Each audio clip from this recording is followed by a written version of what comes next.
just as a reminder of the basic housekeeping things, today we are going to be covering the materials that we would have covered in session 2 and 3.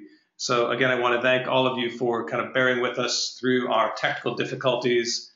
For this session, I have modified the session just a little bit, so we're going to be focusing more on the work that you've done, specifically on the research question that you're going to be using just as a as kind of the focus of your participation in the course. Again, you're not necessarily going to be doing that research project, but we are going to be focusing on those bits of the work that you did that relate to something that you could be possibly doing.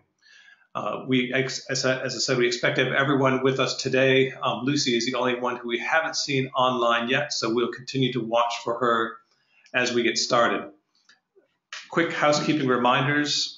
We're going to have your webcam and your microphone turned off in order to preserve as much bandwidth as we can for the online part of the session.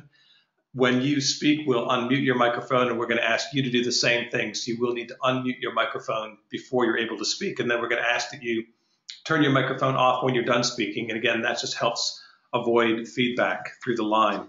If you need to contact us at any time during the session, if you just type an asterisk into the chat box, we will respond to you either in the chat box or we'll talk to you directly through the GoToMeeting.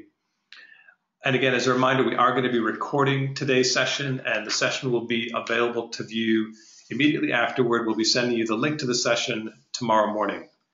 Just as with the other sessions, the main part of the meeting is going to be conducted using GoToMeeting.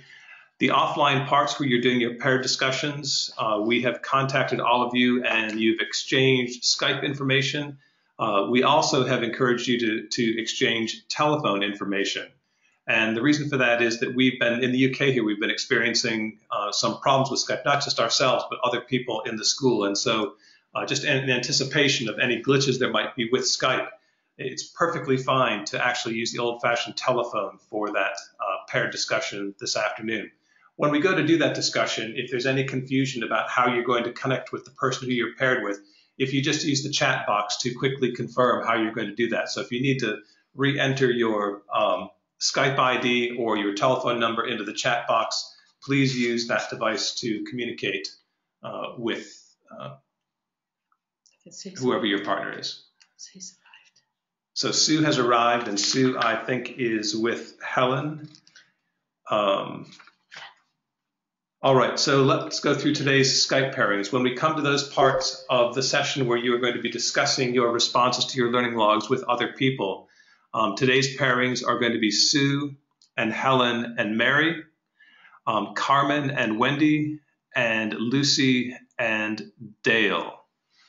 Okay, so I think that Lucy is not here yet, and if we need to, we will try to see if we can get one of the group of 3, Sue, Helen, or Mary, to connect with Dale if Lucy does not join us in time for that paired discussion. All right, having gone a couple of weeks without a session, it seems very strange to be in mid-February and we're on session 2/3. Does anyone have any questions before we get started today? And if you would just type an asterisk into the chat box and we'll open your microphone and you can ask your question. You don't need to type it into the box. So if you have any questions before we get started, just type an asterisk into the chat box.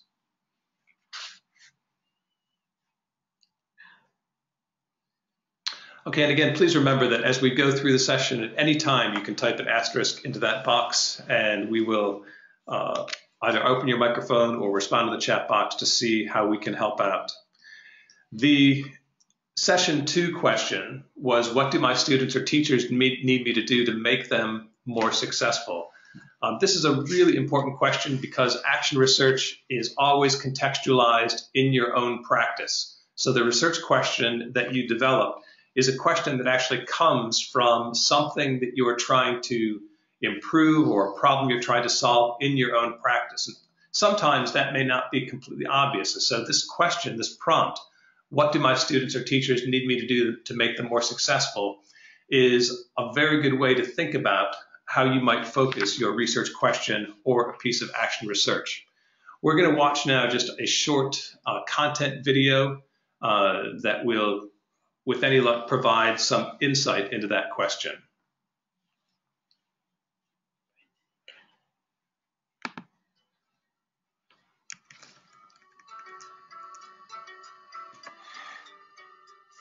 Hello, and welcome to Session 2 of Getting Started with Action Research. This short video will introduce one method for developing a research question. In Session 1, we talked about the practical nature of action research. So the obvious first step in an action research cycle is identifying the problem you will address. If you are a teacher, the problem may be related to lower than expected student achievement, the persistence of disruptive classroom behaviors, or students' time management skills. If you are an education leader, the problem may be related to the introduction of curriculum changes, the productivity of departmental interactions, or finding time for the application of professional learning. In many cases, you will have access to data that can help you identify and better understand the problem. In the case of learner-focused problems, data may come from the analysis of student assessments, including standardized tests and teacher-created measures. It may also come from behavior-related referrals, student or parent surveys, student interviews, or your own reflection logs. In the case of teacher-focused problems, data may come from performance evaluations, teacher or peer coach interviews, staff surveys, or your own reflection logs. Reflection logs or reflective journals are fundamental to good teaching and school leadership, and to action research. As both researcher and participant, it is important for you to understand what you are observing and thinking, and to consider how your actions and reactions are shaped by your professional beliefs and assumptions about education and learning and your school culture.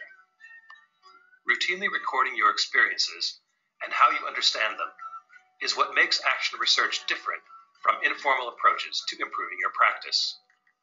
In preparation for today's session, you identified a problem and then listed 5 reasons why the problem is a problem. By asking, "Why is this a problem?"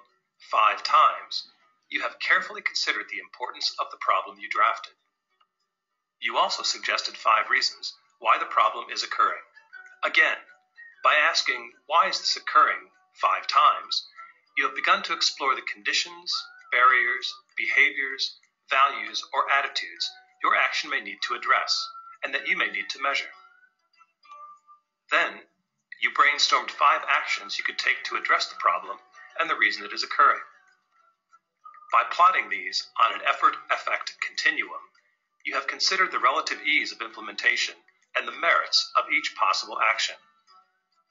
In most cases, this process has prepared you to draft a research question. Keep in mind that just as the overall action research cycle is nonlinear, the process of developing an effective research question will require an iterative process of refinement and review. There are 3 elements typically found in a research question. The first element is the identification of the target learners.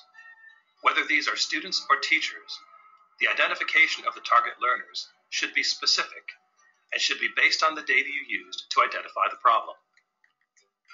For example, the target learners may be the boys in the highly able grade 5 math section, or they may be the newly hired high school teachers. The next element is the identification of the desired learner outcomes. What do you want the learners to be able to do better based on the data or information you used to identify the problem?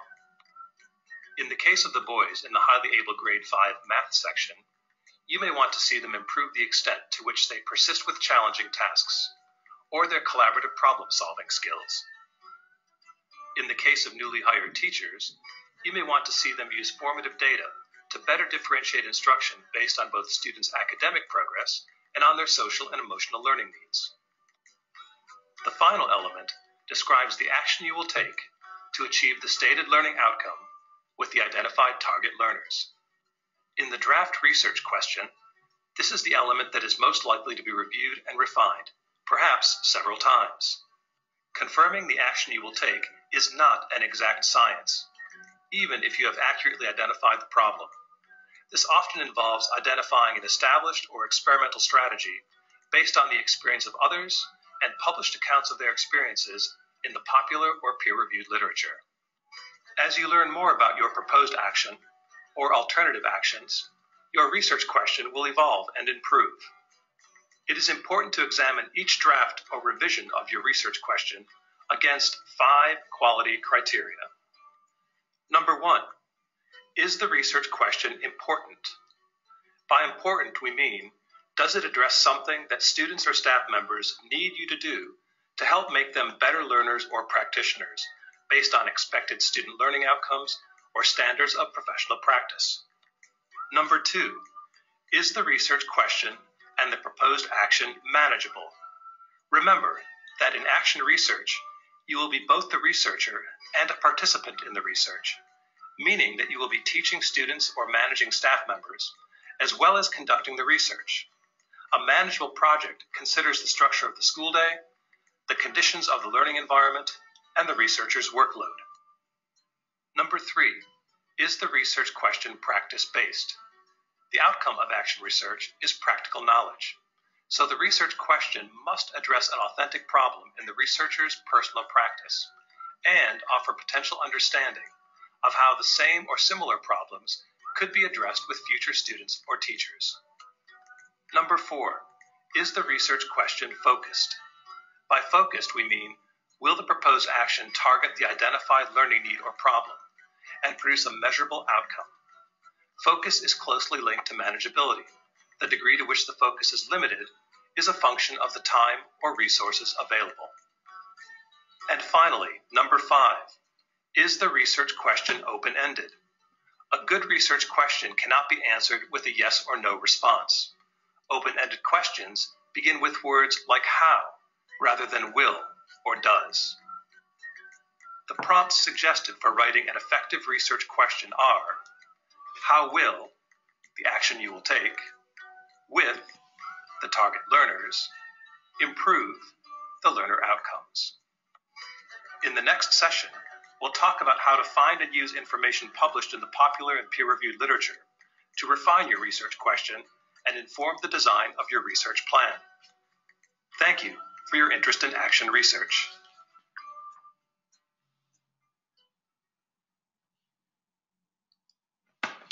Okay, I hope that's provided just a really good quick recap of the content from session 2. If anyone has any questions at this point about anything they heard in the video or anything they might have read in preparation for doing the activities in session 2, do you want to just go ahead and please type an asterisk into the box and we'll open your microphone.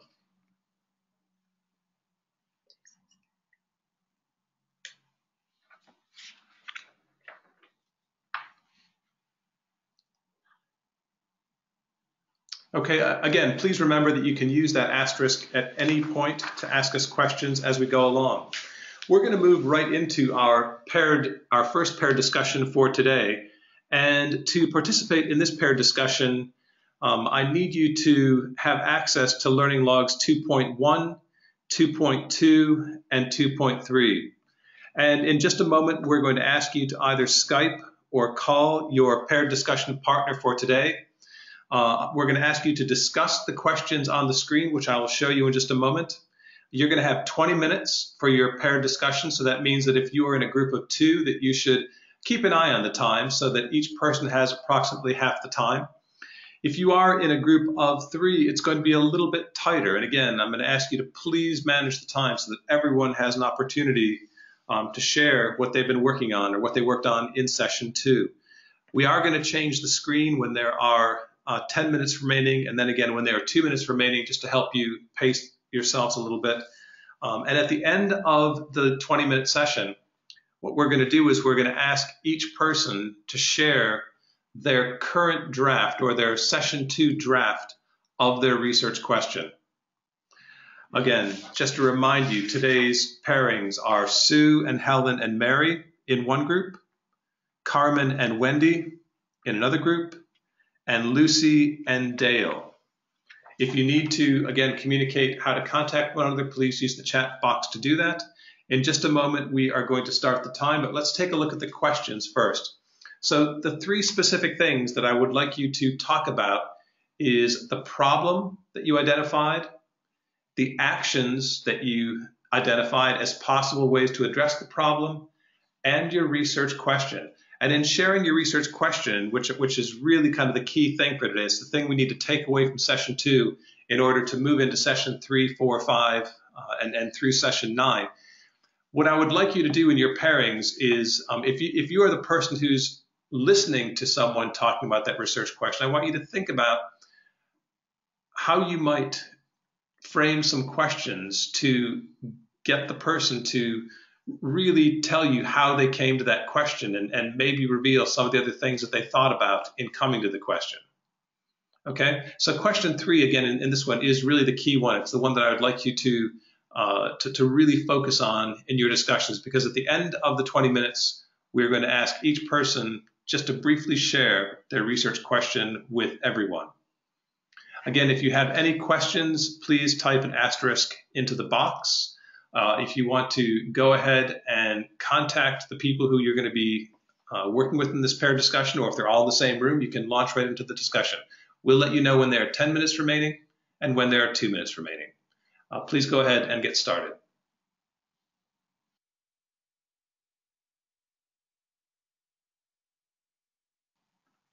Next slide. Hi, everybody. Welcome back. And as I mentioned when I was getting you set up to do the paired discussion, what I'm going to ask you to do now, one at a time, is to share your research question with the group.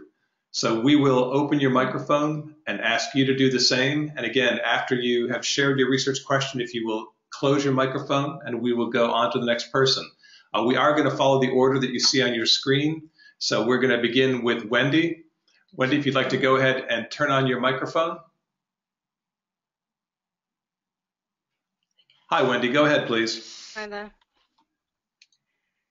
Right, so I'm looking at supplementing the pre-kindergarten maths curriculum with a numeracy app that uses the native language of students in the class so that they can complete activities in their native language and then repeat the same activity in English to reinforce their understanding of math concepts and build their vocabulary.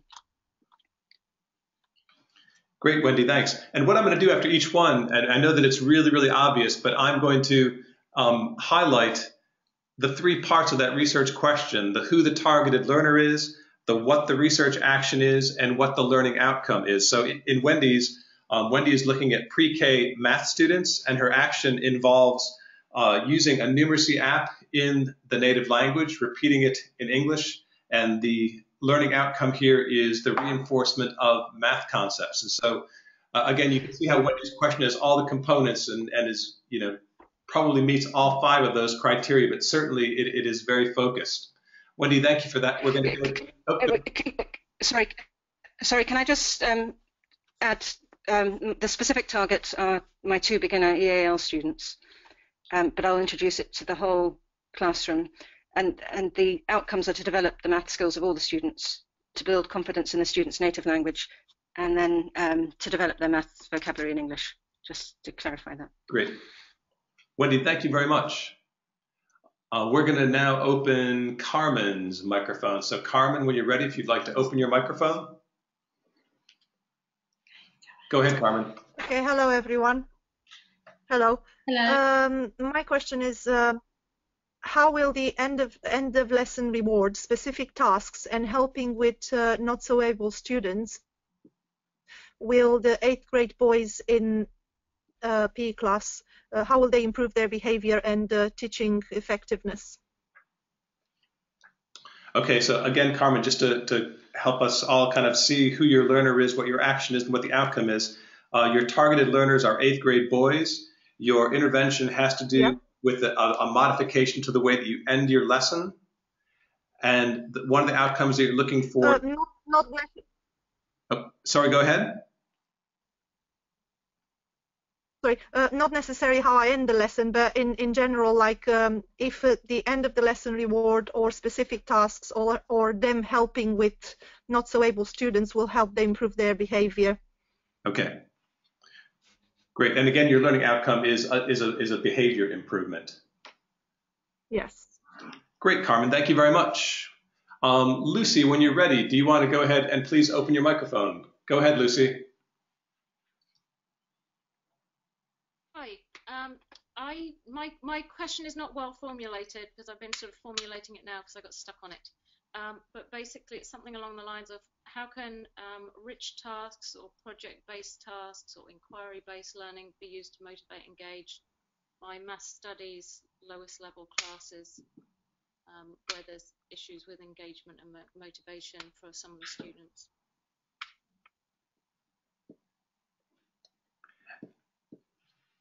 Great, Lucy. Can you tell us again who your targeted learners are? Some of the less motivated students in IB Math Studies, first year Math Studies. And so those are grade 11 students? Yes. Yep. Great. And your intervention is the use of richer kind of project-based learning, and what you're trying to measure is whether or not that changes motivation and engagement. Yes. Well, I've got the problem of I've got to refine that a lot because within the IB framework and the teaching time we don't have enough hours. So I have to find rich tasks that do lots of things, or I have to create rich tasks that will sort of tick a lot of boxes. Or I have to invest the time in those kind of learning activities to develop skills so that we can then, so they're better motivated to make sense of things for themselves. Great, Lucy, thank you very much. And it's interesting, I think that kind of where you are in the stage of your developing your research question really emphasizes the importance of what we're going to be talking about in just a moment, which is the use of kind of other people's experiences and information that appears in the published literature about things like rich tasks, the kinds of strategies or the kinds of maybe even processes other people have tried and tested in the past to do just the very thing that you're trying to do. Lucy, thank you very much. We're going to open Dale's microphone now. Dale, when you're ready, go ahead, please. Hi, Dale. Hi. My research question is, how can a grade 11 and 12 honor society support student motivation, engagement, and retention at ACS Doha? Great, Dale. So the learners that you're looking at are the grade 11 and 12 honor society students. The outcome that you're looking for is an increase in student motivation or engagement. Dale, I would say that one of the only things you may want to think about is in your research question, and again, by looking at the published literature, you may see some strategies other people have used. The research question will want to kind of suggest what the strategy is going to be for doing that. So it's going to be very, very focused and very specific to a particular intervention that you might introduce or build their capacity to take on. Really good question. Sorry? No, I would say that it's a good question, but as you continue to think about it, one of the things that you're going to want to add to that question is some more detailed information about the actual thing that they might do. And so, for example, if you might have like a peer mentoring program or a peer coaching program between honor, something that would actually a technique that would be appropriate for your target learners to do in order to produce that learning outcome, that change in student motivation that you're looking for. Yep. Okay. Yeah, that makes sense. Thank you. Yeah, no, thank you. So we're going to move to Sue next. Sue, if you want to open your microphone, please. Hi, everybody. Hi, Sue. I've explained to my people here that actually I had developed a question for week 2, which I've already solved, and which is probably wasn't a very good question, and I've developed a new one for week 3. So, but my week 2 question was I wanted to develop a strategy to support students in the lower school to be able to live and succeed with behavior better in the world that we have today, with combining the offline and online and digital, non-digital worlds. Great, Sue. And again, the thing that, like Dale's question, the thing that that would focus that question more as a research question is if as part of your research question, you actually indicated or suggested the action that you would take. So, if you were going to do that through a workshop or through a presentation by an internet safety provider or something, your research question would need to actually specify what you were going to do to actually enable that learner, those lower school students, to develop those good, safe online behaviors. Thanks very much for that. And again, these are the kinds of things that you'll flesh out. It has actually in the literature. Okay, and I've literally thrown that one away based on what we've been learning during week 3. So hopefully that will come up later. Great. Thank you, Sue. All right, Helen, when you're ready, go ahead and open your microphone, please. Hi, I'm on Sue's computer. Well, I've changed my action research question over this session of discussion to make it more specific. So what I've come up with is how will developing a reflective vocabulary with kindergarten students improve meaningful reflection throughout the lower school? Because I've just been working on the feedback and marking policy for the lower school, and lots of it has got to do with reflection. And I think it's really important to start it with the kindergartners so that when they get to first grade or second, when they're writing rather than speaking, they'll have the vocabulary.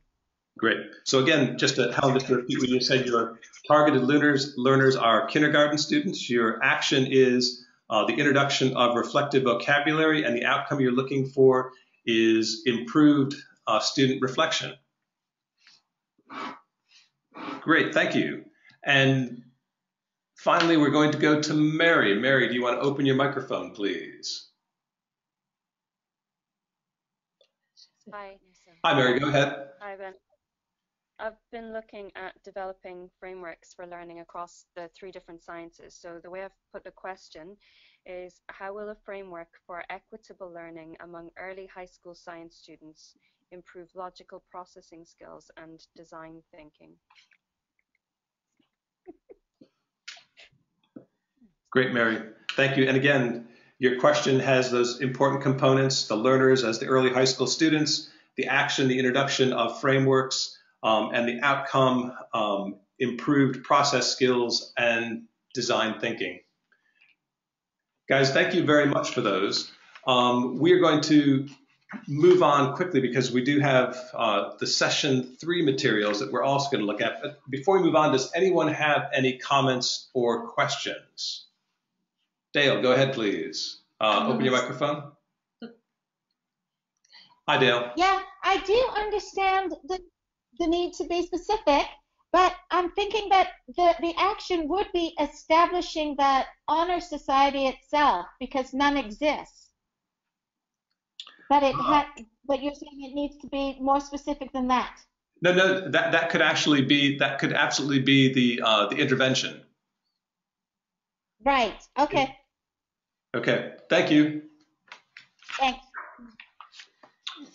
All right, we're going to move on to the session 3 question. And in session 3, you were beginning with your research question, and you were beginning to ask some questions about what the research might say about your question.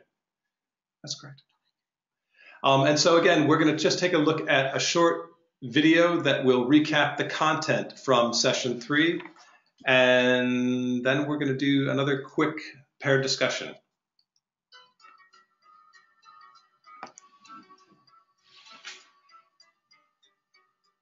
Hello, and welcome to session 3 of Getting Started with Action Research. This short video will introduce the use of specialized search engines to find published peer-reviewed literature related to your research question. In session 2, you drafted a research question. In this session, we will focus on procedures for finding relevant published literature and writing citations. In formal action research, the purpose of this next step in the action research process is to gather information to write a formal literature review. A literature review is a written summary and analysis of the research topic, the interventions that have been successful or unsuccessful for earlier researchers, and methods for collecting and evaluating data. It is a comprehensive survey of the works published in a particular field of study or line of research, usually over a specific period of time, in the form of an in-depth critical bibliographic essay or annotated list in which attention is drawn to the most significant works. A literature review involves more than just finding published accounts that support your understanding of the research question or your chosen intervention. It is also about finding published accounts that challenge or contradict your understanding or the efficacy of your chosen intervention. Besides enlarging your knowledge about the topic, writing a literature review lets you gain and demonstrate skills in two areas. The first is information seeking, the ability to scan the literature efficiently using manual or computerized methods to identify a set of useful articles and books. The second is critical appraisal, the ability to apply principles of analysis to identify unbiased and valid studies. While a formal written literature review is not required for action research cycles where you are not planning to or not required to produce a research report, locating and synthesizing research findings is fundamental even to the informal evidence-informed action research process. While researching your action research question, you will be looking for information in the professional literature.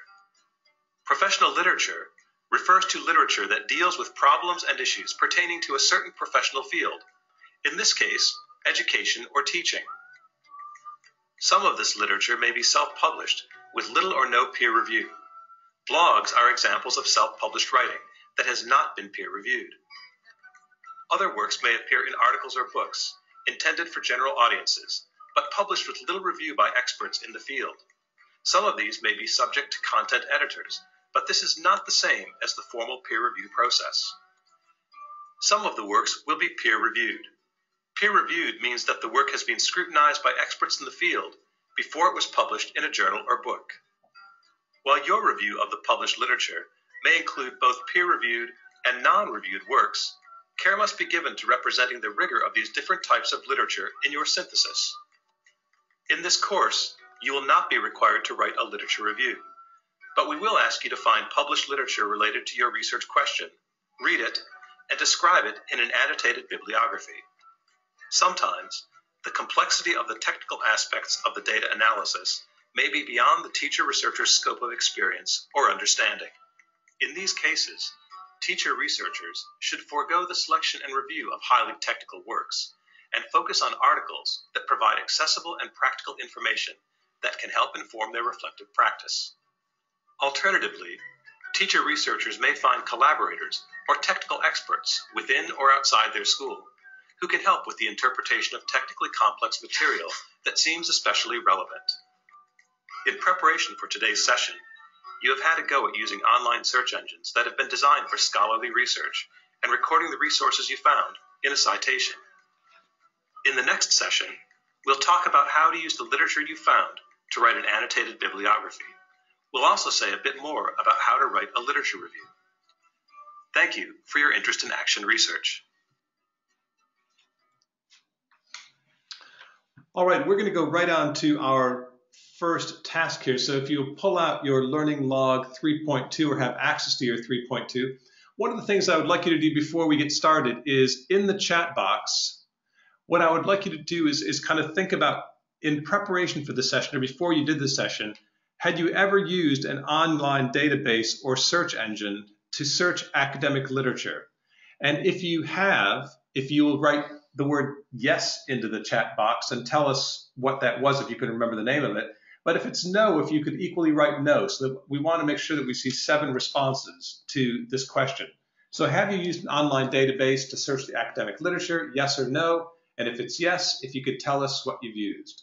Okay, so Carmen hasn't used any. Lucy has used EBSCO. So we've got cluster. Mary has used something. Dale has used EBSCO and ProQuest. Wendy has used something. Mary has used PubMed Central and also Google Scholar and Elsevier. I've not heard anything from Sue or Helen yet.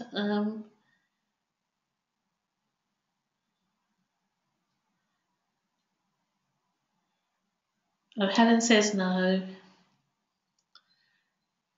Oh, Dale has also used Eric.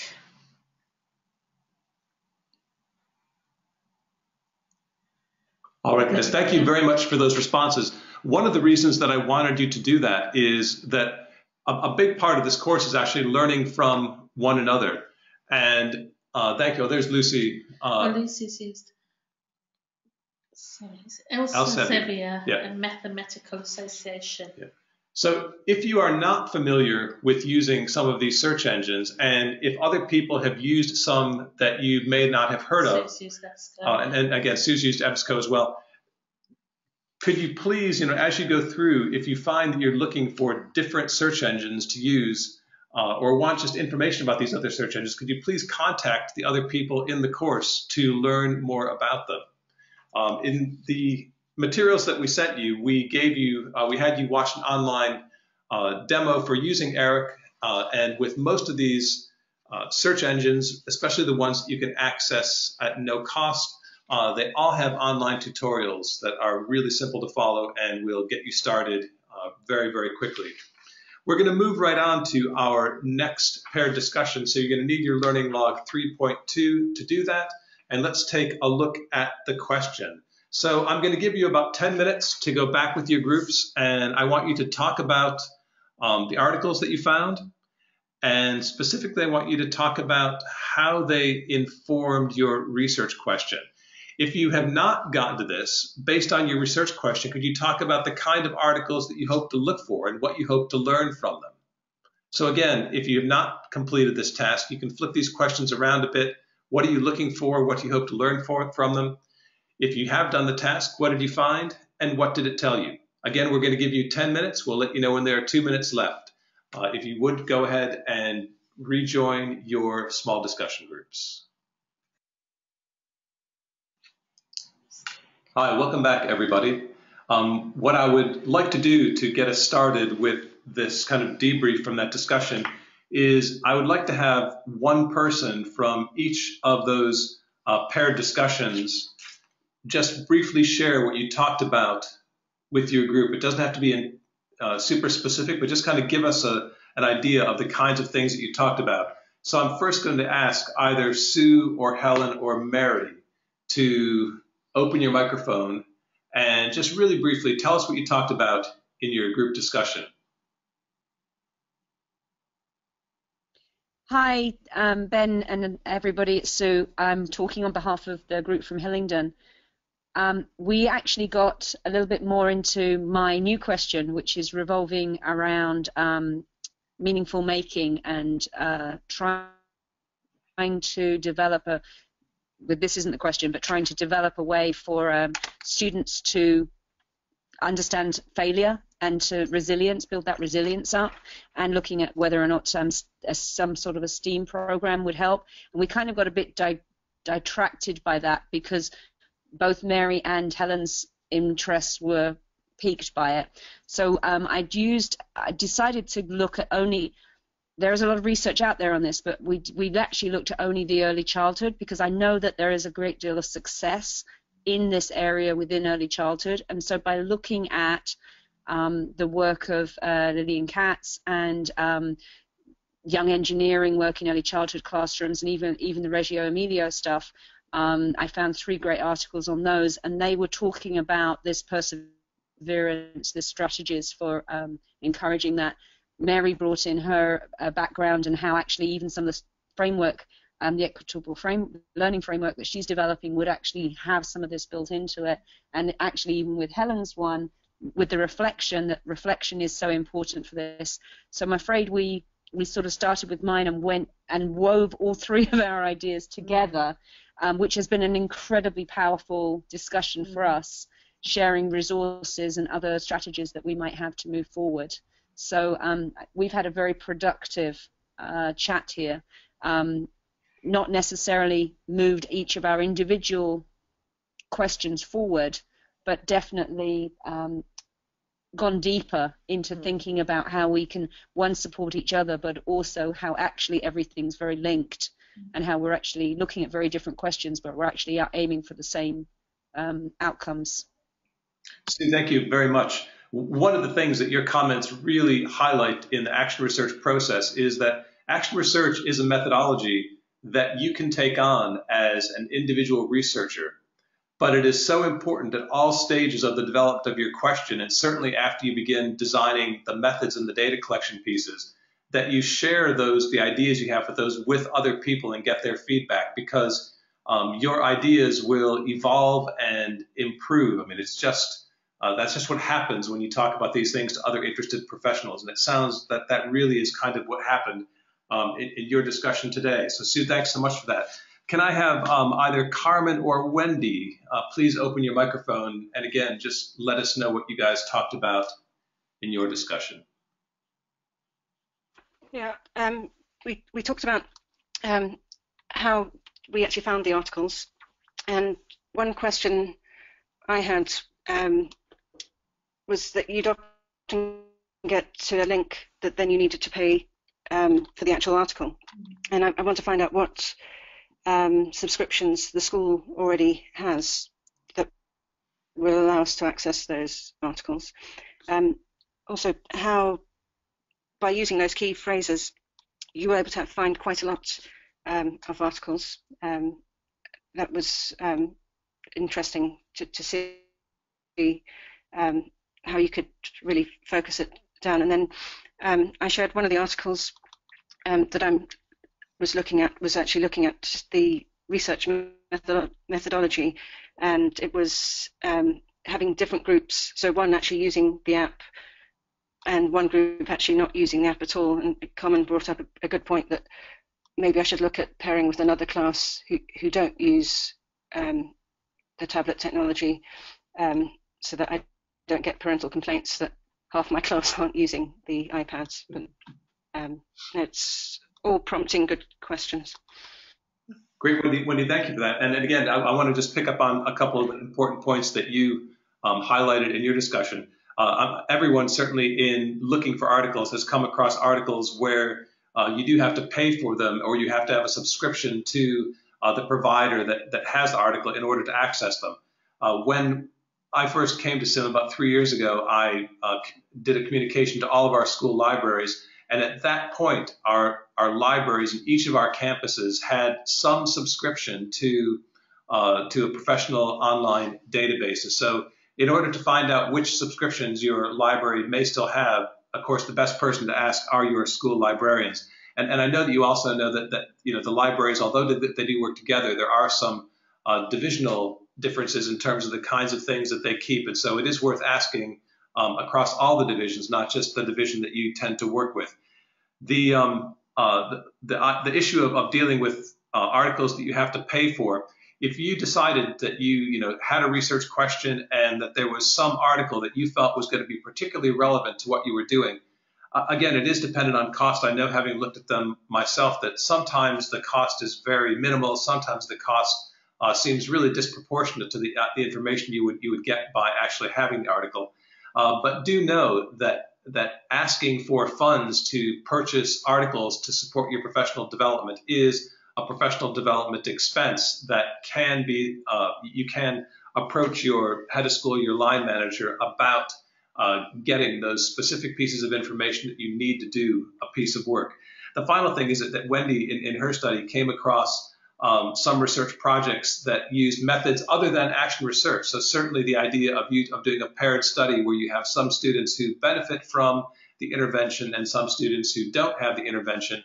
You really want to recognize where you're looking at those that approach, that action research doesn't require pairing control groups and experimental groups. That's really the realm of the more formal approaches to educational research. You can incorporate those into your action research, but action research, you can actually accomplish action research without having a control group.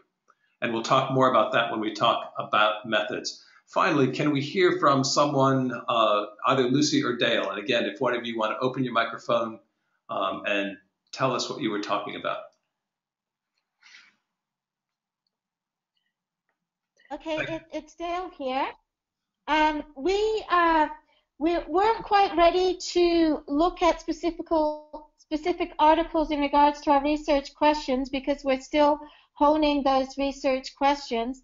But we did talk a bit about the process of searching for articles, and we talked a bit about what you said, Ben, in terms of sometimes the best resource can be the reference librarian, because depending on what keywords you put in, you may get fewer or less articles, and having another source can help you dig further in regards to that.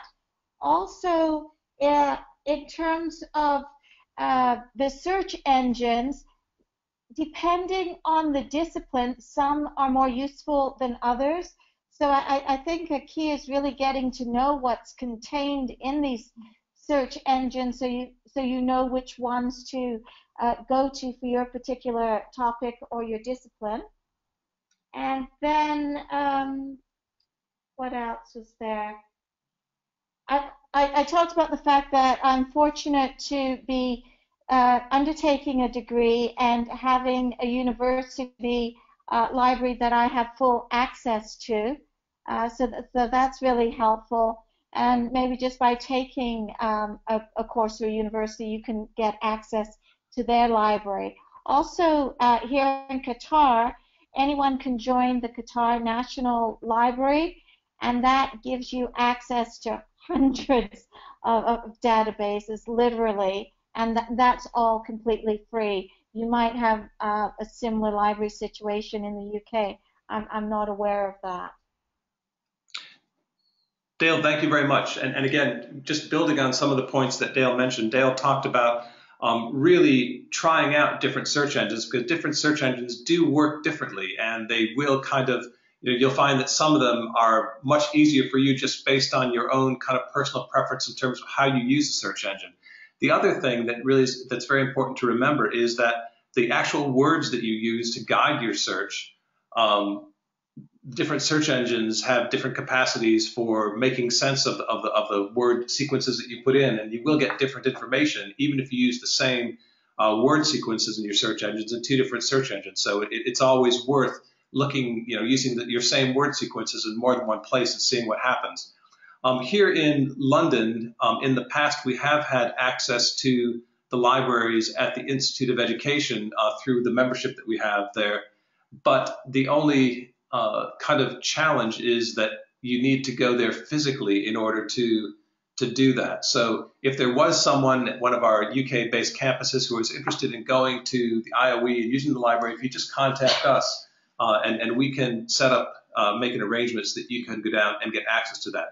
But as Dale said, when you're doing a degree and you have access to your university's library, the volume of information at your fingertips is really, really big. So guys, thank you very much for doing that. In the interest of time, because we are coming right down to the wire today, I'm going to ask that if you do have any additional questions or points that you want to make, if you would send those to Latifa or I directly, and we will respond to those. As a quick reminder, you do have Learning Log 2.5 and 3.4, which provide an opportunity for you to record learning points.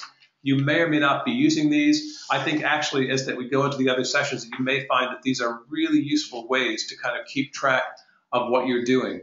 And again, use them as you will, they're not required. Tomorrow by email, you will receive the materials for session 4, as well as a link to the recording of today's session. Next week on Tuesday, if you look for your invitation to join the next GoTo meeting, we look forward to seeing you then.